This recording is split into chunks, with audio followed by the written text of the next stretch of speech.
தமிழ்நாடு மீன் பகிர்மான கழகம் திருநெல்வேலி மீன் பகிர்மான வட்டத்திற்கு உட்பட்ட கல்லிடைக்குறிச்சி கோட்டம் மற்றும் சேரன் மகாதேவி உபகோட்டத்தின் கட்டுப்பாட்டில் செயல்படும் சேரன் மகாதேவி பிரிவு அலுவலகத்திலிருந்து மீன் விநியோகம் பெறும் பெரியார் மகளிர் பள்ளியில் திருநெல்வேலி மீன் பகிர்மான வட்ட மேற்பார்வை பொறியாளர் திருமதி அகிலாண்டேஸ்வரி மற்றும் கல்லிடைக்குறிச்சி கோட்ட செயற்பொறியாளர் சுடலையாடும் பெருமாள் ஆகியோரின் சீரான வழிகாட்டல் மற்றும் அறிவுறுத்தலின்படி 4 ஜூலை 2025 இன்று அங்கு பயிலும் மாணவிகளுக்கு மின் விபத்துக்களை தவிர்க்கும் பொருட்டு பாதுகாப்பு அறிவுரைகள் மற்றும் மின் சிக்கனம் பற்றிய விழிப்புணர்வு கருத்தரங்கம் ஆனது. உதவி செயற்பொறியாளர் சேரன் மகாதேவி சந்திரன் மற்றும் உதவி மின் பொறியாளர் பி. கைலாசமூர்த்தி அவர்கள் தலைமையில் நடைபெற்றது. இந்நிகழ்வில் சமூக ஆர்வலர் நயினா முகம்மது மற்றும் பிரிவு அலுவலக பணியாளர்கள், ஆசிரியர்கள், மாணவிகள் கலந்து கொண்டு மின் விபத்திலிருந்து பாதுகாத்துக் கொள்ளுதல் மற்றும் மின் சிக்கனம் பற்றிய விழிப்புணர்வு தொடர்பான துண்டு பிரசுரம் பெற்று சென்றனர். மேலும் பாதுகாப்பு தொடர்பான வினாடி வினா கேள்விகளுக்கு சிறப்பாக பதில் அளித்த மாணவியர்களுக்கு பரிசுகள் வழங்கப்பட்டது. இந்த பாதுகாப்பு நிகழ்ச்சியை சிறப்பாக ஏற்பாடு செய்து கொடுத்த பெரியார் மகளிர் பள்ளிக்கு தமிழ்நாடு மின் பகிர்மான கழகத்தின் சார்பாக நன்றியை தெரிவித்துக் கொள்கிறோம். எதுவுமே நடக்காது, அப்படிதானே? மின்சாரம் இல்லைன்னா எதுவுமே நடக்காது. அப்ப மின்சாரம் எவ்வளவு முக்கியமானது, சரியா? அப்பா காலத்துல வீட்டுல மின்சாரம் இருந்ததா? தாத்தா காலத்துல, நம்ம காலத்துல, அப்பா காலத்துல ஃபேன் இருந்ததா? டிவி இருந்ததா? போன் இருந்ததா? இப்ப நம்ம காலத்துல இருக்கா? அப்ப அதை எவ்வளவு பாதுகாக்கணும்? மின்சாரத்தை மின்சாரத்தை பாதுகாக்கணும்ல. இப்ப மின்சாரத்தை அனல் மின்சாரம் தூத்துக்குடியில என்ன செய்யறாங்க? என்னையும் கேள்வி கேட்கிறேன். தூத்துக்குடி என்ன செய்யறாங்க? அனல் மின்சாரத்துல அனல் தான் என்னது? அனல் தான் என்ன? வெப்பம். வெப்பத்தை எப்படி உருவாக்குறாங்க? வேலை. அனல் மின்சாரத்துல வெப்பத்தை எப்படி உருவாக்குறாங்க? நிலக்கரி மூலமா. எப்படி?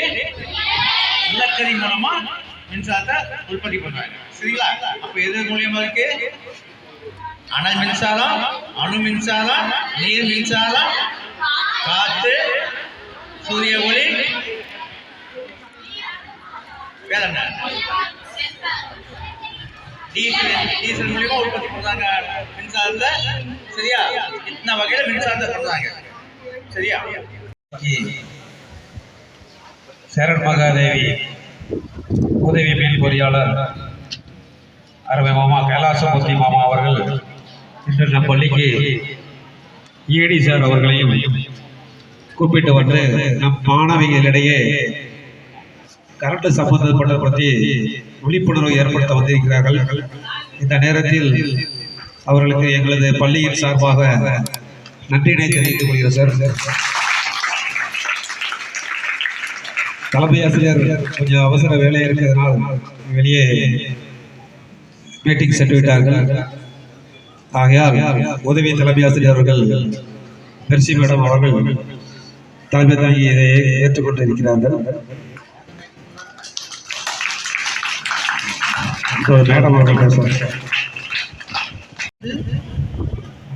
மின்சாரத்தின் பாதுகாப்பை நமக்கு எடுத்துரைக்க வந்த மின்சாரத்துறையினருக்கு பள்ளியின் சார்பாக வரவேற்பினை அளிக்கிறோம். அவர்கள் வந்து மின்சாரமானது சமூகத்தையும் தொழிலகத்தையும் எவ்வாறு உயர்த்தியுள்ளது என்பதை பற்றி நமக்கு விரிவாக எடுத்துரைப்பார்கள். அது மட்டுமல்ல, மின்சாரத்தின் பாதுகாப்பு மற்றும் அதை சிக்கனமாக எவ்வாறு செலவழிக்க வேண்டும் என்பதையும் பற்றி நமக்கு எடுத்துரைப்பார்கள் என்று நம்புகிறோம். அதற்காக இங்கு வருகை தந்த அனைவரையும் மீண்டும் ஒரு முறை பள்ளியின் சார்பாக வருக வருகிறோம்.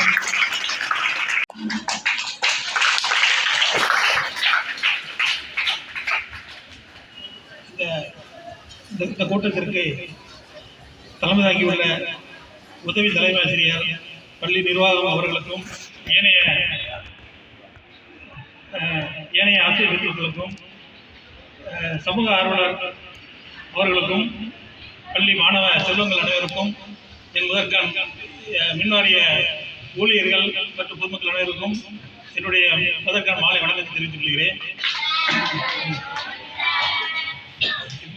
எப்போதுமே நான் வந்து டிசம்பர் மாதம் தான் சிக்கனம் பாதுகாப்பு பற்றி எல்லா ஸ்கூல்லையும் இந்த மாதிரி இருந்து ஒரு நிகழ்ச்சி நடந்தது வழக்கம். இந்த தடவை வந்து நம்மளுடைய உதவி பொறியாளர் திரு கைலாசமூர்த்தி அவர்கள் இந்த ஸ்கூலுக்கு அரசு பள்ளிக்கு வந்து ஏதாவது நம்ம செய்யணும் சார் அப்படின்னு சொல்லிட்டு அவருடைய முழு முயற்சியுடன் அவர் சார்பாக இந்த ஃபேன் டியூப்லைட் இதெல்லாம் வந்து இந்த பள்ளிக்கு வந்து எதாவது செய்யணும் அப்படிங்கிறது செய்திருக்காரு. அவருக்கு என் சார்பிலும் அவருடைய இந்த பணியானது எங்களுக்கும் மின்வாரியத்திற்குமே பெருமை தருகிறதாக உள்ளது. மேலும் மின்சார பாதுகாப்பு பற்றி சில கருத்துக்களை சொல்ல விரும்புகிறேன். ஃபேனு டியூப்லைட் எல்லாமே வந்து நம்ம ஸ்கூலில் மாட்டிடுவாங்க. ஆனால் எல்லாருமே வந்து வகுப்பறையிலேருந்து வெளியில் போகும்போது ஒத்துருமே இல்லை. ஸ்கூல்லாம் முடிஞ்சு போகும்போது என்ன செய்வீங்க எல்லாரும் ஆஃப் பண்ணணும். அதே இது மட்டும் இல்லை, வீட்லேயுமே நீங்கள் நம்ம ஆள் இல்லாமல் ஒரு டிவி தான் பார்த்துட்டு இருக்கோம். ஏதாவது ரூமில் வந்து நம்ம வந்து பயன்பாட்டில் இல்லாமல் இருந்ததுன்னா டியூப்லைட்டு எதுவுமே மின் சாதனங்களை வந்து நம்ம வந்து ஆஃப் பண்ணாலே நமக்கு வந்து மின் சிக்கனங்கள் பண்ணப்படும். எல்லா பொருளுமே வந்து நம்ம வந்து ஒரு பொருள் வாங்கினா ரேட்டு கம்மியாக ரேட்டு அதிகமாக இருக்கும். இதே இது பல பொருள் வாங்கிச்சுன்னா வந்து ரேட்டு கம்மியாக கொடுப்பாங்க. அது எல்லாம் குழந்தைங்களுக்கு எல்லாருமே தெரியும். உதாரணத்துக்கு ஒரு வாழைப்பழம் வாங்குறேன்னு வச்சுக்கலாம், கடையில் போய் என்ன ரேட்டு தருவாங்க? ஒரு வாழைப்பழத்துக்கு ஒரு 5 ரூபா ஒரு ரேட்டு சொன்னாங்கன்னா ஒரு சீப்பாக வாங்கணும்னா என்ன எவ்வளோ சொல்லுவாங்க? ஒரு 10 பழம் இருந்தோம்னா ஒரு 45 ரூபாய்க்கு கொஞ்சம் 50 ரூபாயோட குறைச்சி தான் தருவாங்க. அதே நம்ம ஒரு தாரா எடுத்து வச்சுருங்க. ஒரு தாரா வாங்கணும்னா இன்னும் அந்த ரேட்டு வந்து நமக்கு கம்மியாகும். ஆனால் மின்சாரத்தை பொறுத்த வரைக்கும் நீங்கள் 100 யூனிட் வரைக்கும் யூஸ் பண்ணீங்கன்னா இப்போ வந்து இலவசமாக மின்சாரம் கிடைக்குது. 100 யூனிட்லேருந்து 200 யூனிட் வரைக்கும் மின்சாரத்தை யூஸ் பண்ணால் 2 ரூபா 70 காசுக்கு 2 ரூபா 30 காசு கிடைக்குது. இதே 200 to 400 யூனிட்டுக்கு நீங்கள் வீட்டில் வந்து மின்சாரத்தை யூஸ் பண்ணீங்கன்னா ஒரு யூனிட்டோட ரேட்டு 4 ரூபா 70 காசு கிடைக்குது. 400லேருந்து 500 யூனிட்டுக்கு யூஸ் பண்ணீங்கன்னா 6 ரூபா 35 பைசா கிடைக்குது. 500 யூனிட்டுக்கு மேலே யூஸ் பண்ணீங்கன்னா 8.40. அப்படி 1000 யூனிட்டுக்கு மேலே யூஸ் பண்ணா 10 ரூபா 50 காசுக்கு நீங்கள் யூஸ் பண்ண ரேட்டு வந்து கூட்டிகிட்டே கிடைக்குது. அதன் அர்த்தம் என்ன? எல்லாரும் வந்து மின்சாரத்தை நம்ம சிக்கனமாக யூஸ் பண்ணால் நம்ம வீட்டுக்கு நல்லது, நாட்டுக்கு நல்லது. மின்சாரத்தை நம்ம அதிகம் உற்பத்தி பண்ணும்போது அதனால நிறைய வந்து நமக்கு வந்து ஒரு மின்சாரம் வந்து இப்போதைக்கு நம்ம இயற்கையாட்டு சோலாரு விண்டு எல்லாம் இருந்தால் கூட மேஜர் உற்பத்தி வந்து கோல் மூலமாட்டு இயற்கை வளங்கள் இருந்து நம்ம வந்து அதை பயன்படுத்தி எடுத்துட்டு இருக்கோம். அதனால ஒரு ஸ்டேஜில் வந்து இயற்கை வளங்கள் வந்து இல்லாமல் போயிடும். அதனால தான் மின்சாரத்தை நம்ம வந்து எல்லாருமே சிக்கனமாக பயன்படுத்தணும் என்று கேட்டுக்கொள்கிறேன். எல்லாருமே இது வீட்டுகளில் எல்லாருமே சொல்லுங்க, சிக்கனமாக யூஸ் பண்ணுங்க. பாதுகாப்பு சம்பந்தமா பேசணும்னா மட்டும் பேசணும்னா இப்போ வந்து நம்ம வந்து வீடுகளில் முதல்ல எல்லா வீட்லேயும் RCCBன்னு சொல்லி ஒரு இன்ஸ்ட்ருமெண்ட் இருக்குது. அது இப்போ புதுசாக எல்லா வீட்லேயும் நீங்கள் வந்து எல்லா வீட்லேயும் நீங்கள் புதுசாக வீடு கட்டினவங்க வீட்டில் இல்லை, இது பழைய வீட்டில் இருக்காது. அந்த RCCB யூஸ் பண்ணீங்கன்னா ரெசிடுவல் சர்க்யூட் பிரேக்கர் அதை வந்து நீங்கள் வந்து என்னென்ன வீட்டில் ஏதாவது எர்த் லீக்கேஜ் ஆனாலோ அல்லது வாஷிங் மிஷின் ஏதாவது ஒரு வீட்டில் உள்ள பொருளை வந்து லீக்கேஜ் ஆனாலோ அல்லது யாராவது தெரியாமல் ஈரத்தில் கை பட்டாலோ அந்த பாதுகாப்பு சாதனம் வந்து துப்பாகி நம்மளுடைய பாதுகாப்பை உறுதி செய்யும். அதனால எல்லாரும் ஒவ்வொரு வீட்லேயும் அப்பாட்டா அண்ணன்ட்ட எல்லாத்தையும் இருந்தாங்கன்னா நம்ம வீட்டில் RCCB இருக்குதா இல்லைன்னா இப்படி வந்து மின்வாரியத்தில் சொன்னாங்க அதெல்லாம் வந்து ஆன்லைனில் கிடைக்குது. வெளியில் உங்கள் எலக்ட்ரிஷியன் வச்சு நீங்கள் மாட்டிக்கலாம். அது வந்து ஒவ்வொரு வீட்டுக்கும் தேவைப்படியான ஒரு முக்கியமான ஒரு பாதுகாப்பு சாதனம். அதனால எல்லாரும் அது பேர் RCCB எல்லா வீட்லையும் இருக்கான்னு நீங்கள் உங்கள் அப்பாட்ட அல்லது உங்கள் அண்ணன் யாராவது பக்கத்தில் கேட்டு தெரிஞ்சுக்கோங்க. அதுமாதிரி இப்போ ரோட்டில் நீங்கள் போயிட்டு இருக்கும்போது சில டைமில் லைன் கீழே விழுந்துடும். நம்ம மேலே லைன் 11 லைனு 4 லைன் உங்களுக்கு தெரியும். லைன் விழுந்தால் என்ன செய்யணும்? லைன் விழுந்துருக்கு, நீங்கள் போகும்போது லைன் கீழே விழுந்து கிடக்குது, என்ன பண்ணுவீங்க? மிதிக்காம போகக்கூடாது. லைன் கீழே விழுந்துன்னா மிதிக்க கூடாது. வேற யாரையும் அது பக்கத்துலையும் போக விடக்கூடாது. யாராவது தெரியாத வயசானவங்கலாம் போகும்போது நீங்கள் இருந்தீங்கன்னா அண்ணாச்சி அம்மா அந்த இடத்துல லைன் கட்டாயிருக்கு போகுதுங்க அப்படின்னு சொல்லணும். அதே நேரத்தில் எல்லாருக்கும் ஈபி நம்பர்லாம் இருக்கா? லோக்கல் வச்சுருக்கீங்களா? வயர்மேன் நம்பரு நீங்கள் எப்போவுமே வந்து அந்த police number, fire service number, ambulance நம்பர்லாம் எல்லாம் வச்சுருக்க மாதிரி ஈபியும் இன்னைக்கு வந்து ஒரு முக்கியமான ஒரு துறை. மின்சாரம் இல்லைன்னா ஒன்றும் செய்ய முடியாது. அது வந்து பாதுகாப்பாக பயன்படுத்தணும், சிக்கனமாக பயன்படுத்தணும். அதே அந்த லைன் வந்து கிடந்துனா உடனே ஈபியை வச்சு தவிர திரிக்கணும். நீங்களும் சுடக்கூடாது, யாரையும் துணையும் விடக்கூடாது.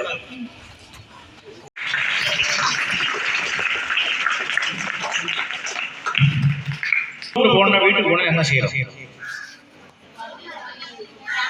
பேக தூக்கி வீசிட்டு அடுத்து டிவி. சரியா? டிவி எல்லாம் போடுவோம். இந்த மாதிரி செய்யலாமா? எப்போ தேவையோ அப்போ மட்டும்தான் மின்சாரத்தை உபயோகப்படுத்தும். போனோன்னா ஃபேனை போட்டு எங்கே போவோம்? ஃபேனை போட்டுவிட்டு டிவியை போட்டுவிட்டு விளையாட வெளியே போயிடுவீங்க. அப்போ என்ன ஆகும்? ஃபேன் பேஸாக ஓடிட்டு இருக்கும். பேஸாக ஓடணும் என்ன ஆகும்? உங்கள் அப்பாவுக்கு கடன் சுமை ஜாஸ்தி.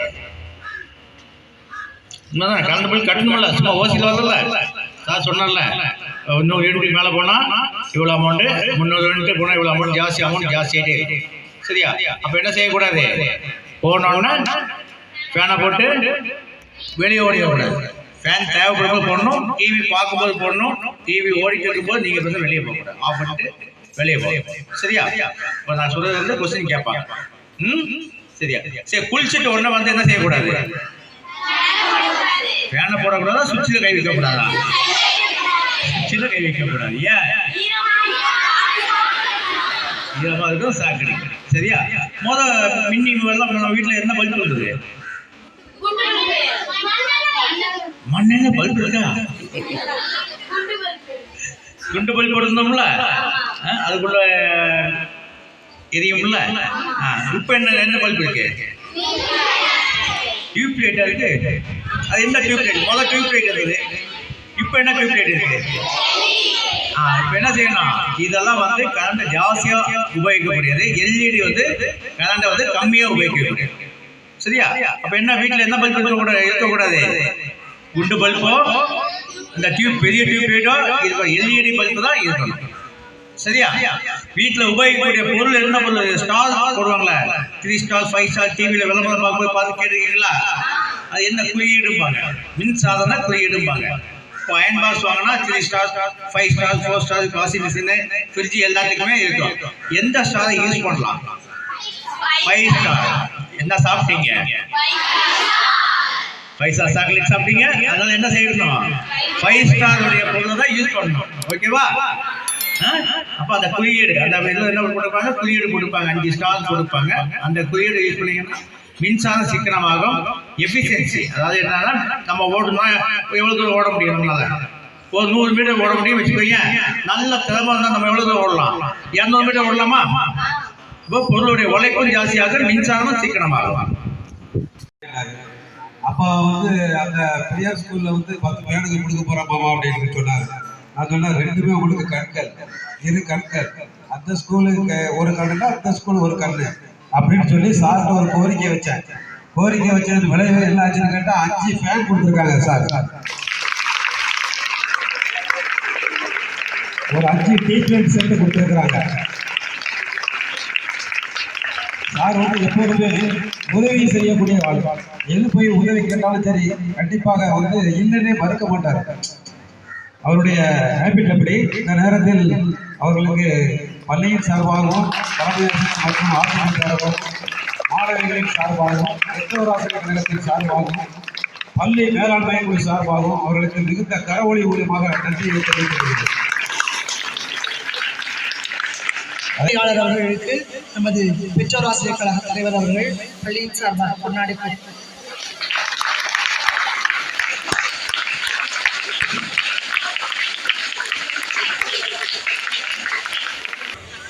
எந்த வகையான முத்திரையிடப்பட்ட மின்சாதனங்களை பயன்படுத்த வேண்டும்? இங்க வாங்க, மேல வாங்க. எந்த வகையான முத்திரையிடப்பட்ட மின்சாதனங்கள்? மேல வா, மேல வா. உங்க நோட்டீஸ்ல இருக்க பதில் முத்திரையிடப்பட்ட மின்சாதனங்களை மட்டுமே பயன்படுத்த வேண்டும்.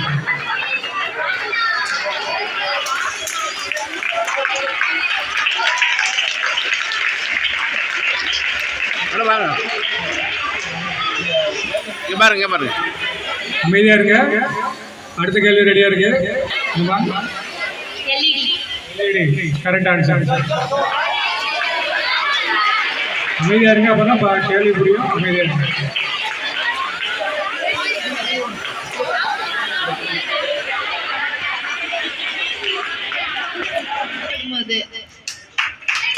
Correct answer.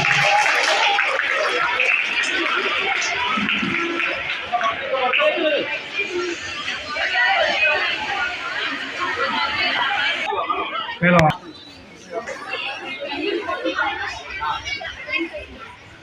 என்ன சாதனம், அதன் பேர் என்ன?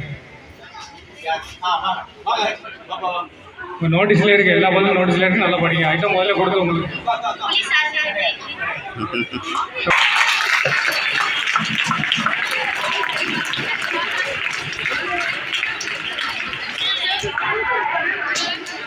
பாருங்க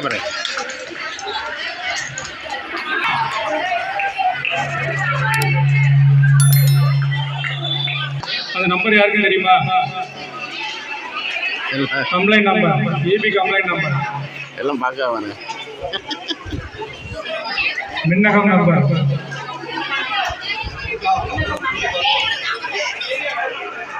ஏரியா ஒயர்மெண்ட் நம்பர் யாருக்கும் தெரியுமா? Area wireman number.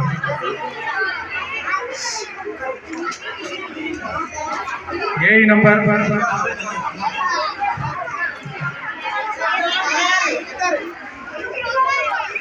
அடுத்த கேள்வி. அருந்து போன மின் கம்பியை கண்டால், அதாவது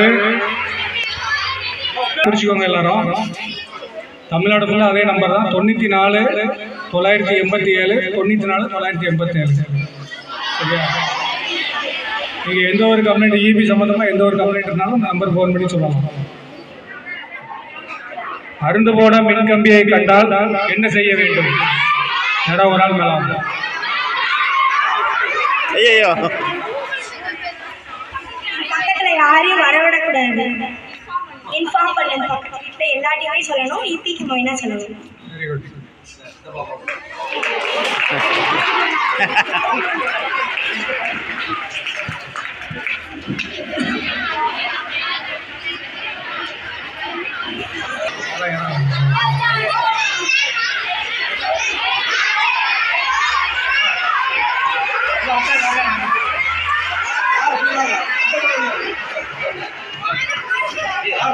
ஒரு ஆள் போங்க. இருந்தா அவங்கள அதை வச்சு தண்டி விடுவாங்க. வேற உனக்கு தெரியுமா? வேற பதிலா? வேற நீ வேற பதில் வச்சிருக்கியா? இல்லை தானா? சரி.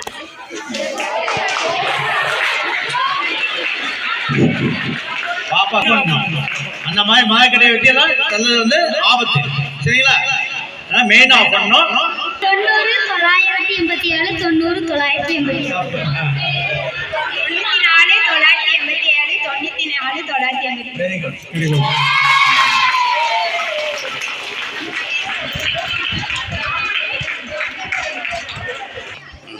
தெரிஞ்சவங்க மேலே சொல்லலாம். மின் உற்பத்தி எப்படிலாம் பண்ணலாம்? தீயினால, நீர்னால, சூரியனால, காற்றுனால. Very good. இங்கே பாருமா, இங்கே பாருமா.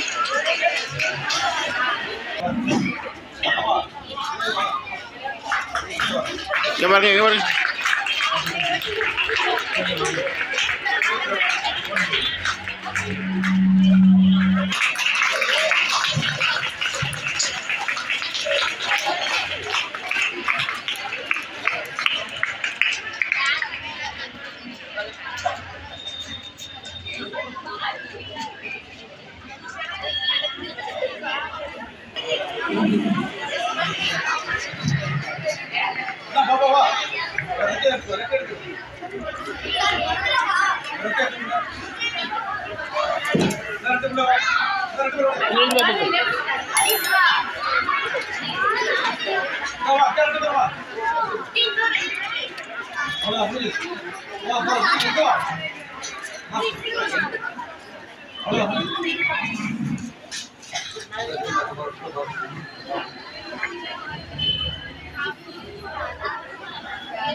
மின்வாரியத்துறை அலுவலர்கள் அனைவருக்கும் எங்கள் பள்ளியின் சார்பாக மிகுந்த நன்றியை தெரிவித்துக் கொள்கிறோம். மேலும் எங்கள் பள்ளியின் நலன் கருதி, மாணவிகளின் நலன் கருதி பள்ளிக்கு வழங்கியிருக்கிற எல்லா நன்கொடைகளுக்கும் பள்ளியின் சார்பாக மிகுந்த நன்றியை தெரிவித்துக் கொள்கிறோம். நன்றி.